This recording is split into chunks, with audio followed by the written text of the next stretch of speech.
आप सभी को मेरा प्रणाम। आइए सुनते हैं मालती जोशी जी की कहानी जीने की राह। दरवाजा खोलते ही उसने देखा रंग बिरंगी पतंगों से घिरी उसकी आकृति मुझे भरत की याद दिला गई। एक बार स्कूल में आयोजित बाल मेले में उसने इसी तरह घूम घूम कर पतंगे बेची थी। हम लोग भी वहां निमंत्रित थे। भीड़ को चीरता हुआ वह मेरे पास आया था। मां जी, मुन्ने के लिए पतंग लेंगी? देखिए कितनी खूबसूरत है। उसकी आंखें शरारत से चमक रही थीं। यह केसरिया रंग दे दो भाई, हमारे बच्चे को यह रंग बहुत पसंद है।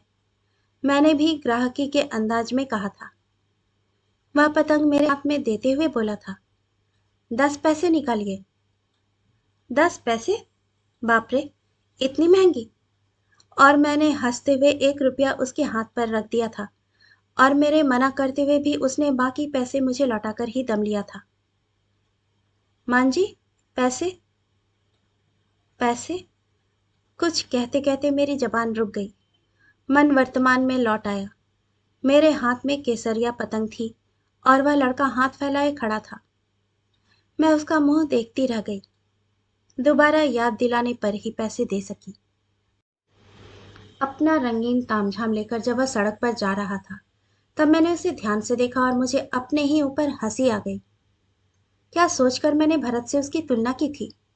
भरत का गोरा चिट्टा रंग था, लंबा छरहरा कद, सुनहरे बाल, नीली आंखें, एकदम यूरोपियन लगता था। याद आते ही कलेजे में कुछ गड़ने लगता था।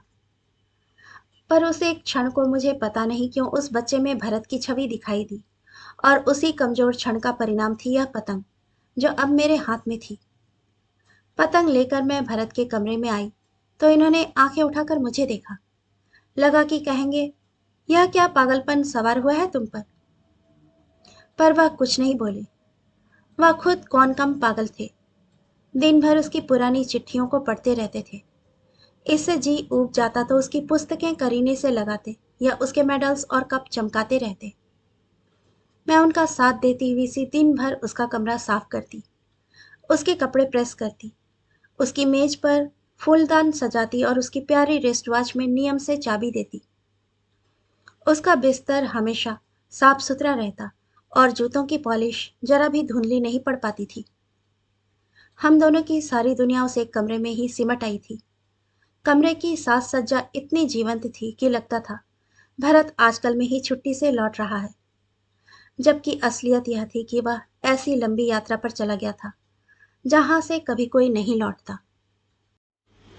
पतंग हाथ में लेकर मैंने सारे कमरे में नजर दौड़ाई। कहाँ लगाऊं इसे? मेरी नजर मेज पर गई जहां भरत की एनलार्ज फोटो रखी थी, यूनिफॉर्म में। नीचे बड़े बड़े अक्षरों में वैशाली ने लिखा था, फ्लाइट लेफ्टिनेंट भरत कुमार। सीमा सुरक्षा दल के लिए रसद ले जाते हुए उसका विमान हिमालय की कंदराओं में कहीं खो गया था। पता ही ना चला बचपन में उसे आकाश में उड़ने का शौक था। हमेशा ऊंचे आकाश में विचरण करने वाले एरोप्लेन में उसका एक खास आकर्षण रहा। बचपन का यह शौक बड़े होने पर जीवन के ध्येय में बदल गया और मृत्यु ने उसका वरण भी किया, तो उसी माध्यम से। केसरिया पतंग मेरे आकाश मार्गी पुत्र के फोटो के ऊपर फहरा रही थी। दूसरे दिन वह लड़का फिर आया। इस बार उसके पास पतंग के साथ कागज की गोल गोल घूमने वाली चरखियां थीं। तीसरे दिन वह फिर आया, चौथे दिन और फिर पांचवें दिन भी। वह रोज आता, कभी पतंग और कभी गुब्बारे लेकर। इनके साथ कभी बांस से बना बाजा, कभी कॉर्क की रेलगाड़ी, कभी सिगरेट के खाली डिब्बों का खूबसूरत थैला, कभी चाय के खाली डिब्बों की कुतुब मीनार। उसके नन्हे कलाकार हाथ इन फेंकी हुई चीजों में ऐसा जादू भर देते थे कि मुझसे लौटाते नहीं बनता था। मैं उसकी परमानेंट ग्राहक बन गई थी और भरत की मेज पर खिलौनों की भीड़ सी होने लगी थी। जूतों के खोखों से बनी 2 बसों के लिए तो मुझे एक स्टूल की भी व्यवस्था करनी पड़ी थी। एक बार जब वह आया तो उसके पास एक गुड़िया थी। मां जी, बेबी के लिए यह लेंगी? मैं गुड़िया की तरफ देखती रह गई। वैशाली का बचपन याद आने लगा। तब गुड़ियों की जैसे घर में भीड़ हो गई थी। बहुत अच्छी नहीं बनी है ना? मेरी चुप्पी का उसने और ही अर्थ लगाया। दरअसल माँ के पास रंग बिरंगी कतरनें नहीं थी, इसीलिए। आपके पास हो तो दे दीजिए, बढ़िया गुड़िया बन जाएगी, बिल्कुल फ्री में। उसने फ्री में कुछ इस अंदाज में कहा कि मुझे हंसी आ गई। बड़ी मुश्किल से अपने को रोककर मैंने पूछा, माँ क्या गुड़िया बनाती हैं? हाँ, फुर्सत मिलती है तभी बैठ जाती हैं, और समय काम पर जो जाना होता है। नौकरी करती हैं? नहीं, दो घरों में खाना बनाती हैं। खाली समय में किसी न किसी के पापड़, अचार बढ़िया बनवा देती हैं। पिताजी? वह चुप हो रहा। मुझे लगा जैसे मैंने अनजाने ही उसे दुख दिया है। विषय बदलने की गरज से पूछा, पढ़ते हो? जी हाँ, मिडिल बोर्ड की परीक्षा दी है। अभी छुट्टियों में थोड़ा धंधा करके पैसे जोड़ रहा हूँ। साइंस की फीस ज्यादा लगती है ना, माँ दे नहीं सकेंगी। साइंस लोगे? जी हाँ, डॉक्टर जो बनूंगा। और कहते कहते वह ऐसे शर्मा गया जैसे लड़कियां शादी की बात पर शर्मा जाती हैं। मेरा मन भर आया। दो कौड़ी के खिलौने बेचकर डॉक्टर बनने के सपने देखने वाले इस बच्चे के लिए मुझे ममता सी हो गई। फिर तो जैसे नियम सा बन गया। इस घर से वह कभी निराश नहीं लौटा। माली बाबा ने दो चार बार उसे टरकाना भी चाहा, पर मेरी दिलचस्पी देखकर वह चुप रहा। नन्हे फेरी वाले को भी मुझ में आस्था हो गई थी, क्योंकि उसका बिजनेस यहाँ खूब चल रहा था। वह सबसे पहले मेरे यहाँ आता और अपनी बेस्ट चीजों का प्रदर्शन करता। गुड़िया के आगमन के बाद उसके लिए छोटा पलंग आ गया था। जूते और साबुन के डिब्बों से बना हुआ बंगला भी आया था। शीशी के ढक्कनों से बनी छोटी तराजू थी। सिगरेट की पन्नियों के गहने थे। सूखी हुई तोरई से बना पर्स था। बुनने की पुरानी सलाइयों की मदद से बनाया गया एक झूला भी था, जो लॉन में लगाया जा सकता था। इन सब चीजों के आकार प्रकार बहुत अच्छे नहीं थे, पर उसकी कल्पना शक्ति की दाद देनी पड़ती थी। अक्सर हम लोग देर तक बातें करते रहते। इन बातों के द्वारा मैंने उसकी दोनों बहनों के बारे में, माँ के बारे में, स्कूल और टीचर्स के बारे में काफी कुछ जान लिया था। मुझे मालूम था कि छोटी उमा बहुत शैतान है, रमा बहुत अच्छा गाती है, माँ की मालकिन मिसेस भंडारी मोटी हैं, हिंदी के गुरुजी शुद्ध न रखी, वे हमारी हर बात झेलने को तत्पर रहे। नौकर छाया की तरह इर्द गिर्द मंडराते रहते। हम लोगों को पानी हाथ से लेकर पीना नहीं पड़ता था। और बच्चे, वे तो इतने प्यारे थे, ऐसी मीठी मीठी बातें करते कि गहरी से गहरी उदासी भी दूर भाग जाए। पर यह सारा सुख ऐसे लगता था जैसे 36 व्यंजनों से भरा थाल हो, बिना नमक का। जुलाई बीतते बीतते घर की याद आने लगी और मन भागू भागू करने लगा। बच्चों के स्कूल शुरू हो गए थे और दिन पहाड़ से लग रहे थे। बरसात में रास्तों के खराब होने का भी डर था, इसीलिए अगस्त के पहले हफ्ते में ही हम लोगों की स्थिति किसी भटके हुए बच्चे की सी हो गई थी। नगर सीमा में प्रवेश करते करते ही ड्राइवर ने बताया कि पेट्रोल खत्म है। शहर में उस छोर पर घर था। पेट्रोल पंप की शरण लेनी पड़ी। थकान से निढाल होकर मैं पीछे की सीट पर लुढ़क गई थी। ड्राइवर ऑर्डर दे रहा था, गाड़ी साफ करना भाई जरा। गाड़ी की हालत वाकई खराब हो गई थी और गफूर अपने श्रम की बचत करना चाह रहा था। चलते समय बख्शीश के लिए एक नन्हा हाथ अंदर आया तो हम दोनों चौंक उठे। वही था। बाल कुछ ज्यादा बढ़ गए थे, कपड़े कुछ ज्यादा मैले हो गए थे, पर आंखें वही थीं, विश्वास की चमक लिए हुए। तुम यहाँ? जी, छोटी बहन को टाइफाइड हो गया था, इलाज में काफी पैसा लगाना पड़ा, कर्ज हो गया है। और पढ़ाई? नाइट स्कूल में जाता हूँ।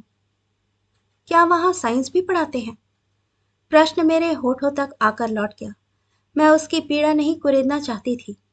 ड्राइवर से कहा, गफूर, दरवाजा खोलकर इसे अंदर ले लो। जी? वह चौंका। कुछ नहीं, घर चलो, फिर बात करेंगे। वह चुपचाप गाड़ी में बैठ गया। वैशाली ने शायद ट्रंक कॉल कर दिया था। घर द्वार सब खुला हुआ साफ सुथरा मिला। ये तो निढाल होकर सोफे पर लेट गए। वह सिकुड़ा सा कुर्सी पर बैठ गया। मैंने भरत की अलमारी खोली। फिनाइल की गोलियों की गंध नाक में भर गई। कपड़े ऐसे रखे हुए थे जैसे अभी अभी कोई आकर इन्हें पहनेगा। मेरी आंखें भर आईं। कब तक मैं इन्हें इस तरह सहेज कर रख सकूंगी? धीरे से मैंने एक जोड़ी कपड़े निकाले। उसके पास आकर कहा, मेरे साथ आओ, तुम्हें बाथरूम दिखा दूं। हाथ मुंह धोकर फ्रेश हो लो, फिर बात करेंगे। बंगले की सजावट और बनावट को विस्मय विमुग्ध दृष्टि से देखता हुआ वह मेरे पीछे पीछे हो लिया। उसे नहाने भेजकर मैं इनके पास आकर बैठ गई। दरअसल मैं उसके लिए कुछ करना चाहती थी, पर क्या करूं समझ में नहीं आ रहा था। मैंने अपना पर्स टटोला। कल ही 100 का नोट भुनाया था। वैशाली को, जमाई साहब को, बच्चों को, नौकरों को, सबको चलते समय कुछ न कुछ देकर इस समय पर्स में 30 रुपए बाकी थे।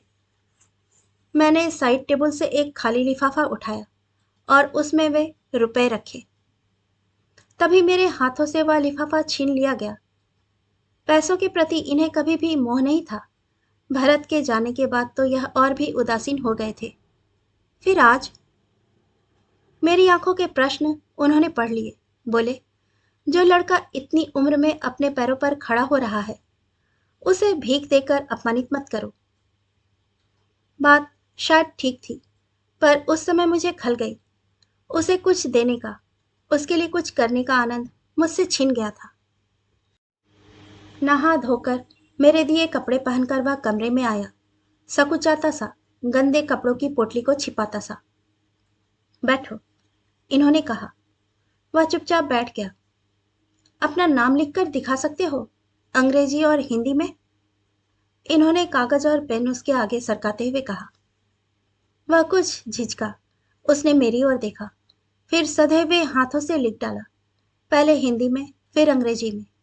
अक्षर अच्छे थे, साफ और बड़े बड़े। लिखते तो अच्छा हो, एक काम कर सकते हो? कहिए।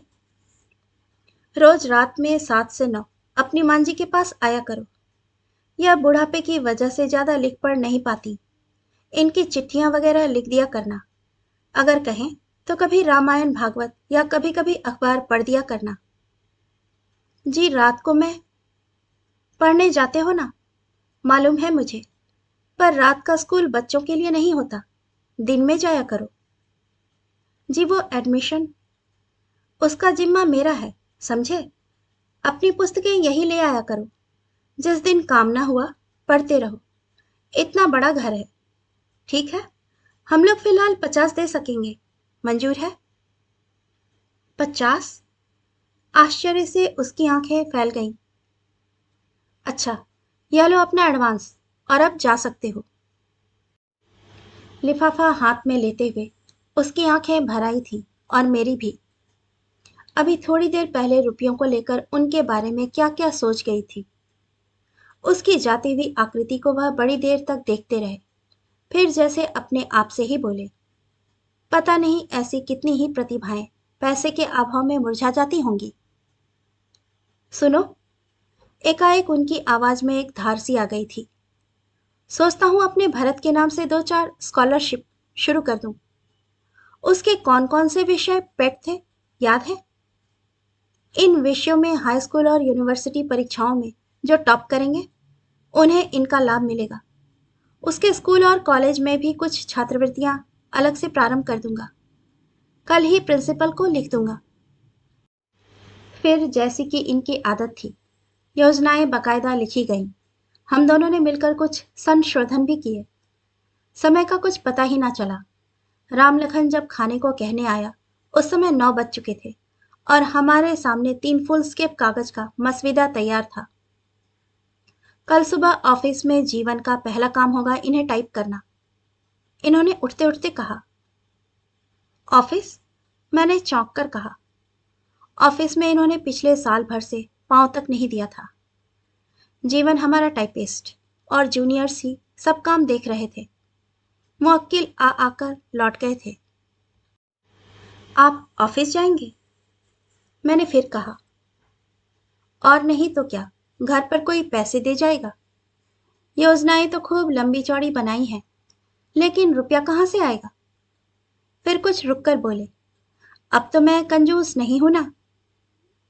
मैंने कब कहा था? हाँ, कहा तो नहीं था, पर सोचा तो था।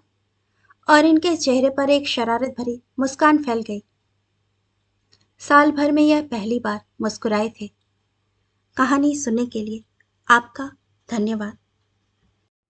श्रोतागण, आपसे विनम्र अनुरोध है कि कृपया कहानी पसंद आए तो इसे लाइक और सब्सक्राइब जरूर कीजिएगा।